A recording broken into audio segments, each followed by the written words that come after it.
Okay, next பார்த்தோம்னா வடகொரியா தென்கொரியா இவங்களுக்கு மத்தியில இன்னைக்கு ஒரு போர் உருவாகி அங்க பெரிய ஒரு பதட்ட நிலையா உருவாயிருக்குது. இதுக்கும் காரணம் பார்த்தோம்னா அமெரிக்காவுடைய அந்த ஆயுத வியாபார வெறி, அந்த வியாபார வெறி தான் இதுக்கு ஒரு முக்கிய காரணம்.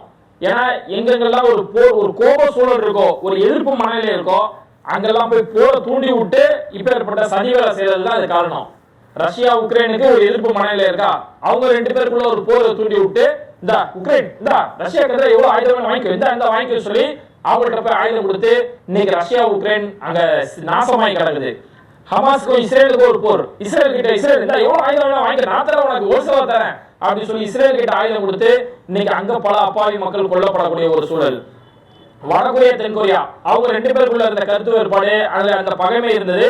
இன்னைக்கு அந்த பகைமை தீயா பத்திக்கிட்டு எரிஞ்சு அமெரிக்கா தென்கொரியா பக்கம் போய் நின்றுக்கிட்டு இந்த உனக்கு எவ்வளவு ஆயுதம் வேணுமா நான் தரேன், ட்ரைனிங் கொடுக்கறது நான் எங்களோட மிலிட்டரி தரேன், இந்த